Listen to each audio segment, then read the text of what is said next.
Santos Avenue, commonly referred to by its acronym EDSA. It is a limited-access circumferential highway around Manila, the capital of the Philippines. It is the main thoroughfare in Metro Manila, passing through 6 of the capital region's 17 local government units, namely from north to south, Caloocan, Quezon City, San Juan, Mandaluyong, Makati, and Pasay. Named after academician Epifanio de los Santos, the road leads the North Luzon Expressway at the Balintawak Interchange in the north to the South Luzon Expressway at the Magallanes Interchange in the south. By 1986, political opposition to the 20 years dictatorship of President Ferdinand Marcos mounted. In late February, high-ranking military officers, including Defense Minister Juan Ponce Enrile and General Fidel Ramos, defected from the Marcos government and seized Camp Crame and Camp Aguinaldo, two military bases located across each other midway along EDSA. This triggered 3 days of peaceful demonstrations that became the People Power Revolution. The majority of protesters were gathered at the gates of two bases along a stretch of EDSA between the commercial districts of Cubao in Quezon City and Ortigas Center in Mandaluyong.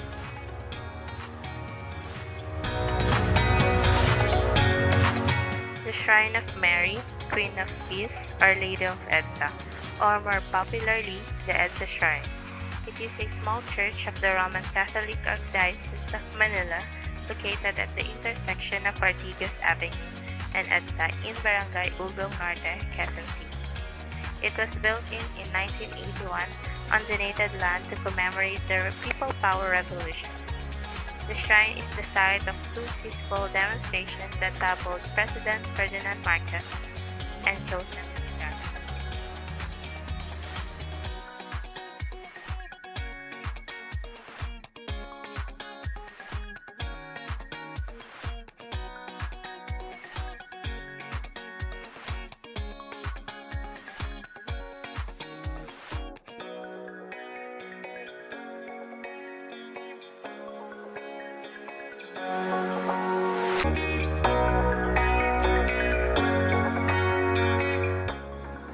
The present Manila Cathedral Basilica is situated in the heart of the walled city of Intramuros.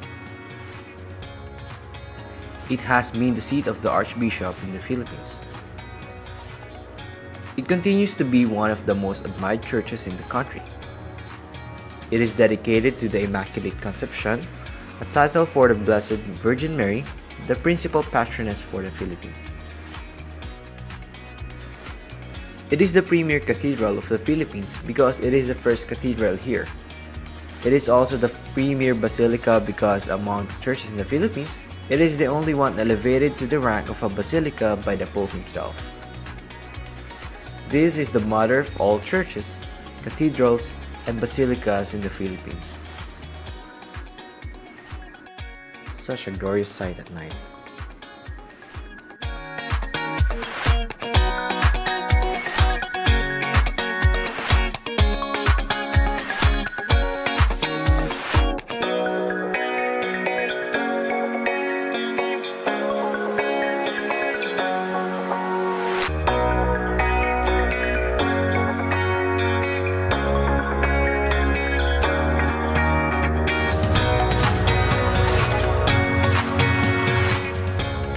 Plaza de Roma.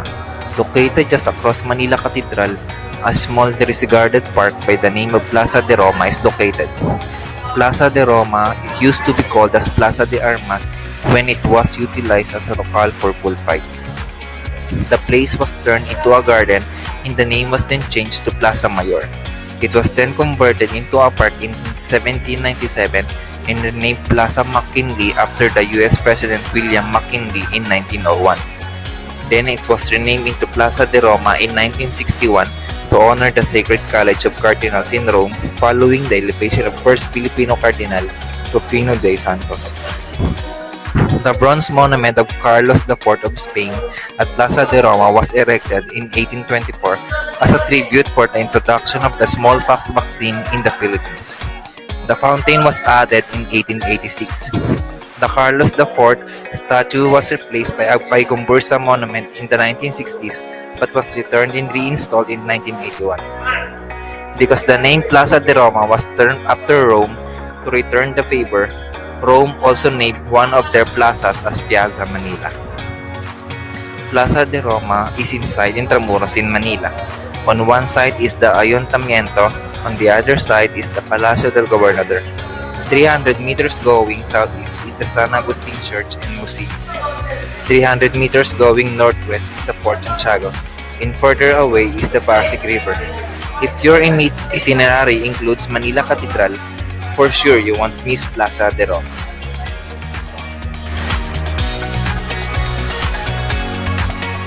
Palacio del Gobernador in Intramuros. Palacio del Gobernador, literally translated as Palace of the Governor, but correctly known as the Palace of the Governor General, is one of the edifices found inside Intramuros.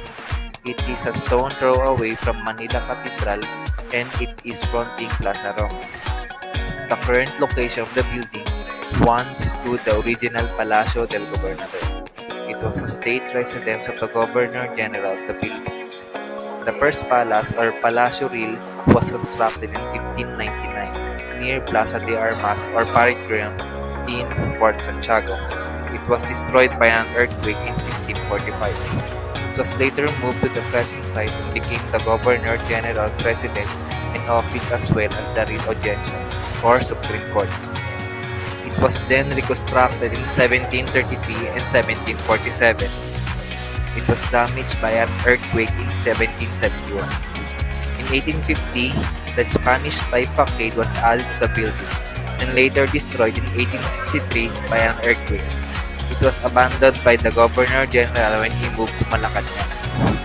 It was used as an air raid shelter during World War II, where 80 male civilians were massacred in 1945. The site was formerly occupied by the stately residence of Captain Manuel Estacio Venegas, secretary to Governor General Diego Fajardo. Venegas died on March 7, 1660, when he was incarcerated at Fort Santiago. His residence was confiscated and became the Palace of the Governors of the Philippine Island until its destruction by the earthquake of June 3, 1863. The current building was constructed in 1976 to house the government offices. Palacio del Gobernador is inside Intramuros in Manila. It is one of the neglected tourist attractions in the area because it seems an ordinary structure or misconceived as a hotel to many of the visitors of Intramuros. Northwest of Palacio del Gobernador, about 5 minutes walk, is the Fort Santiago where the Rizal Shrine and open-air theater are housed. A little further is the Pasig River.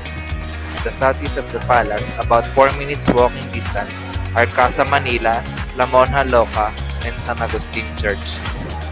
If you are visiting Manila Metropolitan Cathedral, the mother of all churches and cathedrals in the Philippines, in Intramuros, you won't miss Palacio del Gobernador. Check this solid structure where the former Governor Generals of the Philippines lived. Once you're there.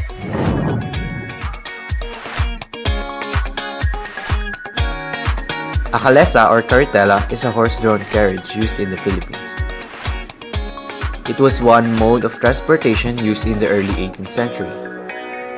It was introduced by Spanish colonizers and was reserved specifically for the nobles and high-ranking civic officials. Owning a calesa back then was like owning a luxury car of today. The calesa is rarely used today in the streets except for tourists of old cities and for some rural areas. Through the years, the design, length, and passenger capacity of the calesa has evolved. Now, the calesa has more decorative features as mainly to attract tourists. This was once an important mode of transportation of the islands. It was the undoubted king of the road until the arrival of jeepney during the American period.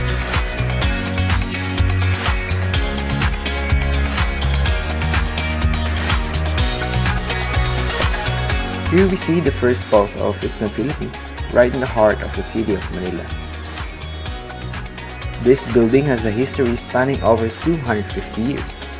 In 1779, the postal district encompassed Manila and the entire Philippine archipelago. It was then re-established on December 5, 1837, and was known to be the leading center of postal service within Asia a year later. It served as the main courier by the government and church back then. The neoclassical style we see now in this building is the product of it being rebuilt because it was destroyed during the Second World War.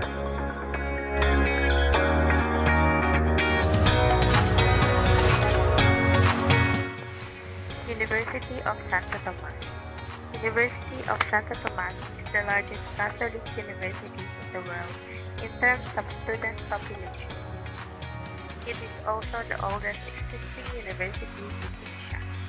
In 1611, Colegio de Nuestra Señora del Santísimo Rosario was established through the donation of the Manila Archbishop Miguel de Benavides. It was renamed in 1625 to Colegio de Santo Tomas, after its patron saint, Saint Thomas Aquinas. Then, in 1645, Pope Innocent X raised its status to university. The school is formally called the Royal and Pontifical University of Santo Tomas, the Catholic University of the Philippines. The term royal was granted by King Charles III in 1785 after recognizing its role in the British invasion of Manila from 1762 to 1764.